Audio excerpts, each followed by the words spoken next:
Profiling customer files has become nearly mandatory for modern consumer marketers. The cost of direct mail and environmental considerations, if not the consumer's irritation with irrelevant offers, are forcing a hard look at ways to trim prospect mailings. Major list compilers are offering sophisticated modeling of customer mailing lists.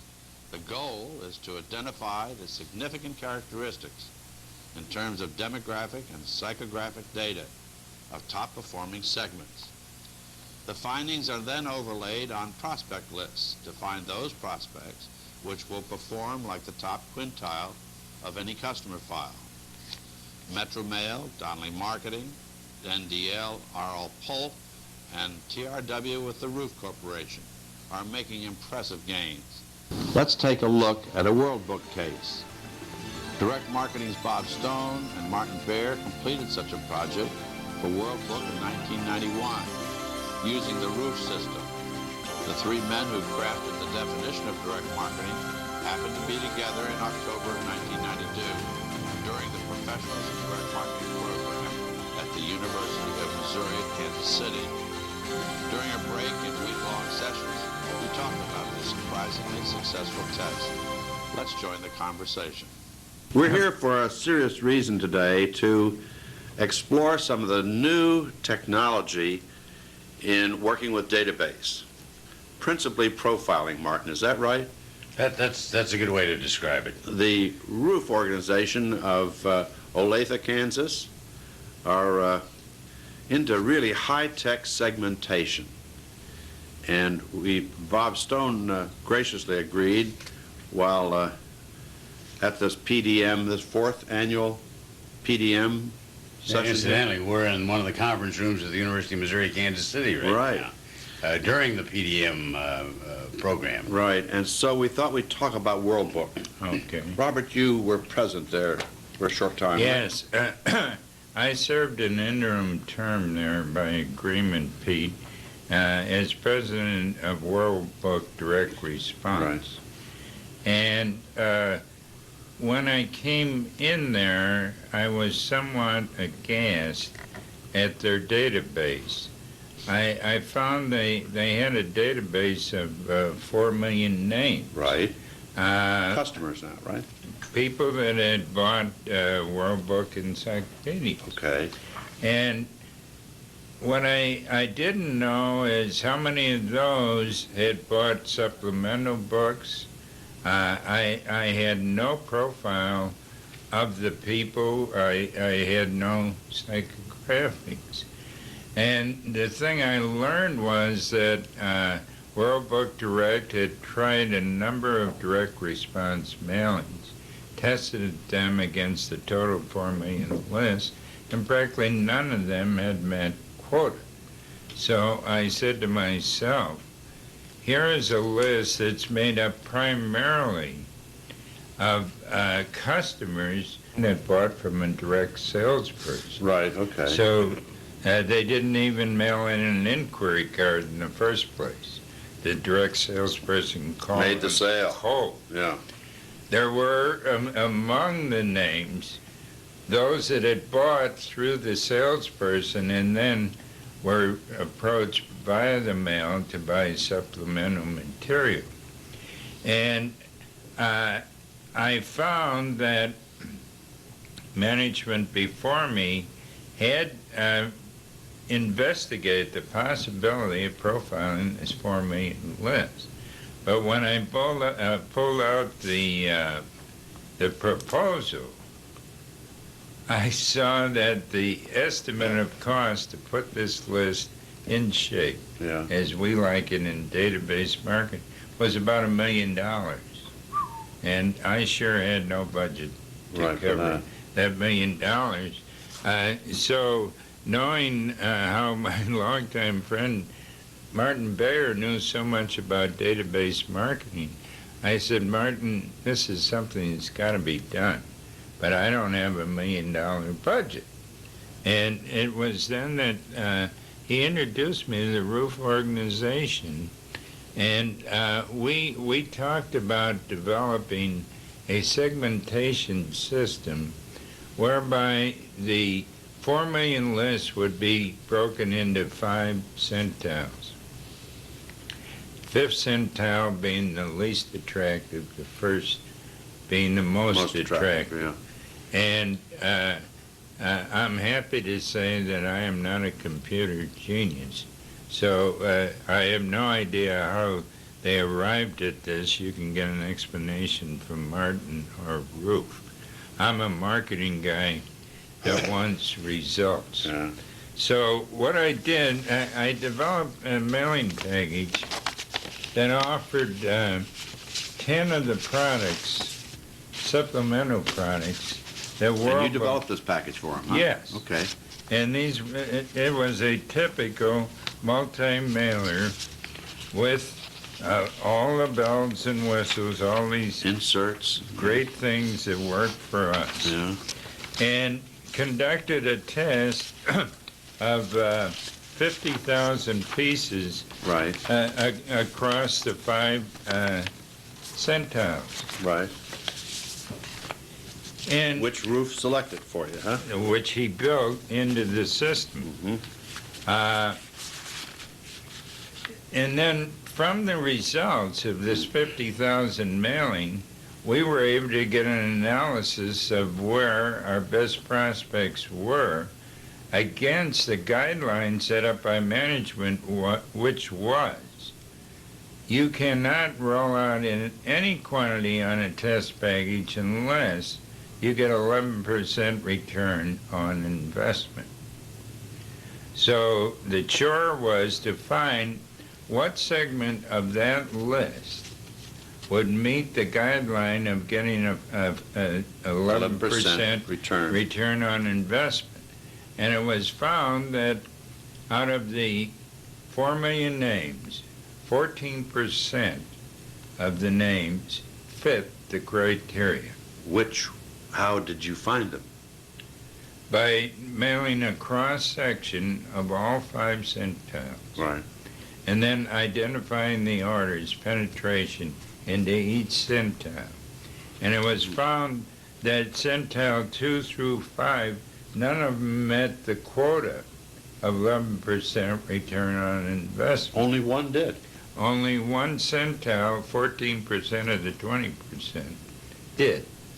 So the next thing to prove was that the system worked. Yep.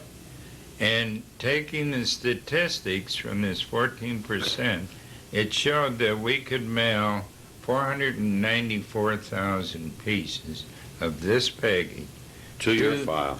to the file of the names in centile 1. And theoretically, we would get 11% return on investment. This is where the system was put to the test.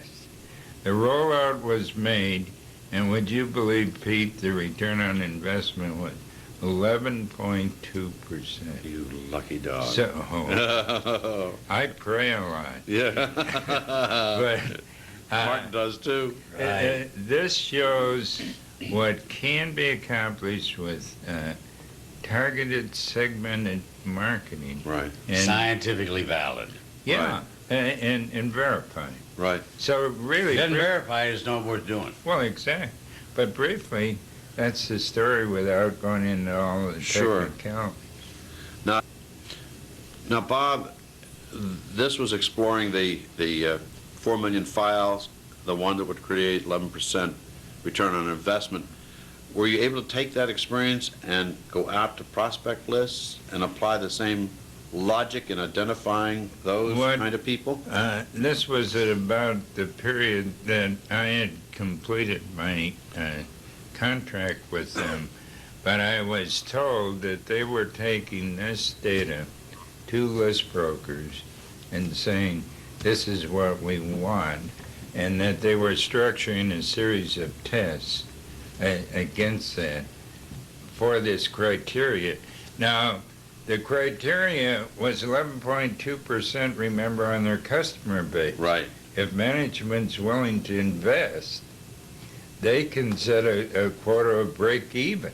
Right. Because, as we all know so well, over time you get a return on You're investment. looking at lifetime value. Lifetime value of a customer. How that was followed, I don't know, but Yeah. that was my recommendation. Have you a feeling that it was successful?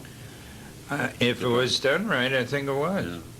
Martin, what role did you play in all of this? Setting up the Well, design? Bob called me at the time he mentioned, and says, how do we do this? And of course, Bob and I, over a good many years, have worked together on similar analyses for clients of Stone and Adler and for Old American Insurance Company. And I had worked with Jake RUF in developing the computer model for doing this. And Bob's suggestion at this point was, why don't we apply the zip code model to the needs of Worldbook? And the model today is, over the years, it's like 25 years old now, but it's been maintained and updated, and new data, new variations, more lifestyle information. And so we input the several million Worldbook customers, some of whom bought Worldbook and annuals and Childcraft, and some had bought by telemarketing, some had bought by mail, some had been there for 20 years, some had been there for a year or 6 months. All of these things were put into the hopper. We structured a matrix, a form of analysis, and was run through the model, and from this we built these quintiles of penetration, where we were indexing the customers against the characteristics of the area where we had the best penetration. And of course, from that, we were able to build a narrative profile of the kind of people we were looking for. And furthermore, we could reach into the several million names and pull out the several 100,000 that met the criteria that Bob described. So, the role I played was to structure the analysis, to see that it got produced in the proper way, and then to take all those reams of computer printout and put it into a narrative, and some of what you'll be looking at in this material that Bob has here. What do we have here, Bob? Is this the system? Yeah, this is the system. Flow chart. Yeah, this is a flow chart or a schismatic, whatever you want to call it. But here you start with the database, you pull a sample file, you address for the letter shop, a letter shop process, you develop a split mark file where you're cutting out the various centiles.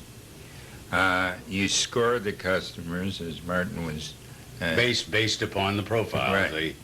You build a regression model. You validate the model. Right. Here's order processing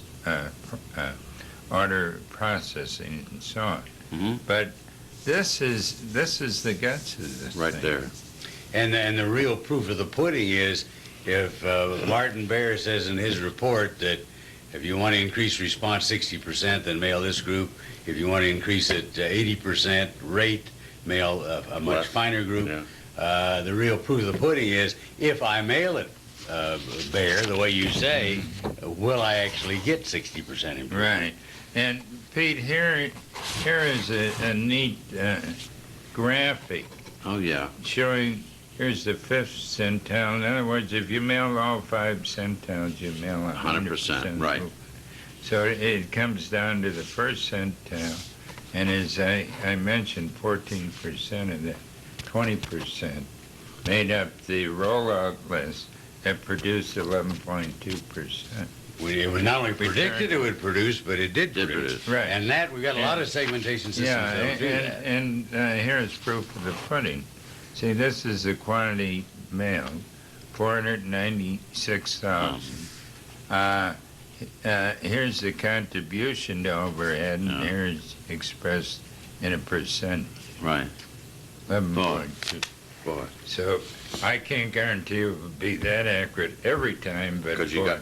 Bob, as I remember, this was just one of a series of tests. well, that's right. But the must have darn been 4 or thing 5. really worked. Right.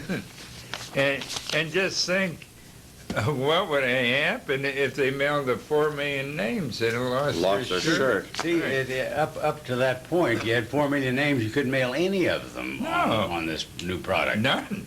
But now we built the profile and we can mail 400, 500,000, where before we couldn't mail anything. Martin, would this work for packaged goods people, for It any has. marketer? Yeah, well, for packaged goods people, we got a whole new kettle of fish. We got shelf space, we got a lot of other things going with this. But you could develop a model. conceptually, we've done it. We've used it for store location. Yeah. We've used it for payment, credit card activity and payment. We've used it for a variety of products. Yeah. Worldbook being one I'm most proud of because it first of all involved a very, very large customer list. And secondly, the validation was so exciting that. But there have been retailers who have used That's it. what I wanted to ask. Oh, sure. Retail chains have used it. Have they used it to develop Yes. store traffic? Two that I can think of right off the bat, where one of them used it for store location. Right. This one retailer had both stores and catalog, built the profile from the catalog, related the profile to those who shopped in the stores, and then built a map. We're now using in the RUF model the tiger file. So we have latitude, longitude coordinates, and we can actually develop a demographic profile of any reach we want. And in the case of this retail chain, it would be possible to identify the makeup of the people within a third of a mile or half a mile or 3 miles away from the location or a franchise. Right. You see. So it's very possible to do that. You're up on It's being done, not just by RUF, but by others as well. That part of it. You're up on TV Answer and Scan Phone, those technologies. How do you think those new technologies of instant response to advertising impressions, how do you think that will affect this? Well, I think this system is dependent upon database. Unless I've got a customer list to profile, no good. Now, TD Answer will provide provide database. Right. And it is conceivable that from that database, I can develop the initial solicitation piece, which TV Answer will receive the answer for. Right. So that if I can profile who it is that buys product zilch, then before TV Answer can even answer, I've got to solicit.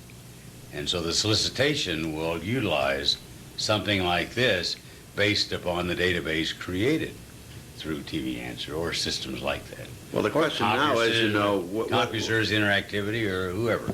whether this will present to marketers a softer customer, a less reliable customer, because he can react instantly to a stimulus. Whether I think that's always a concern. Yes. And I think And that that's where the will validation- happen. And there's an analogy there.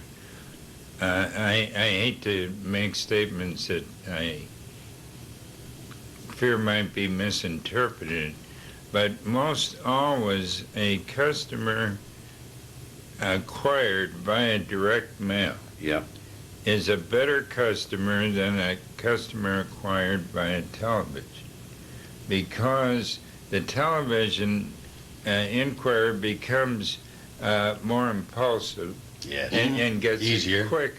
He or she has not gone through the routine of reading a two-page And letter. addressing an envelope and putting a stamp on it. Right.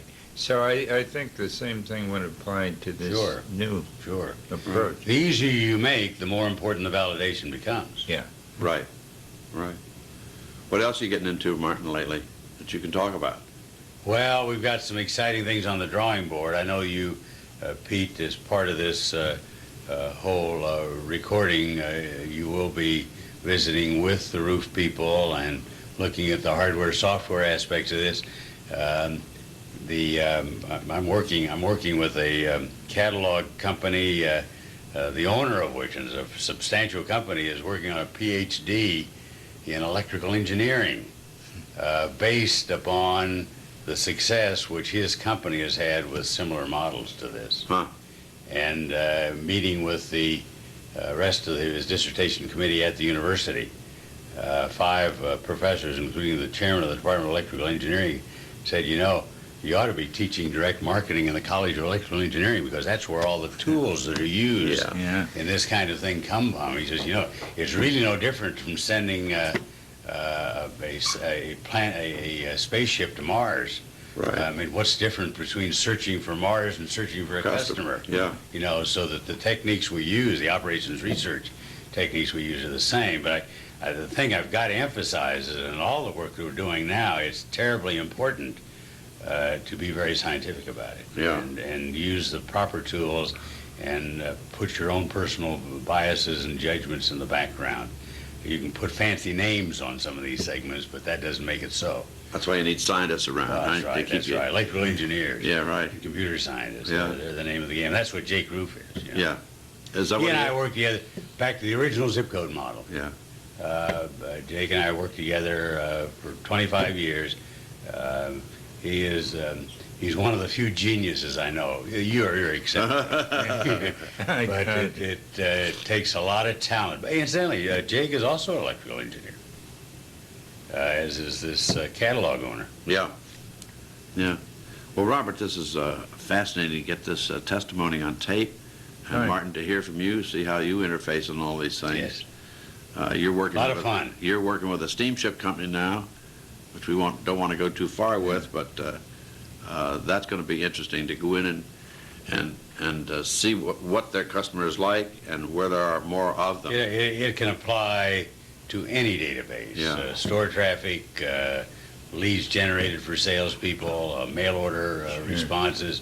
In the case of Worldbook, this was very comprehensive, wasn't it, Bob? Oh, There was, out of those several millions, there were many, many segments of product and recency and frequency Right. and monetary. All of those those things things, enter into it. And did they pay for the product when they bought it?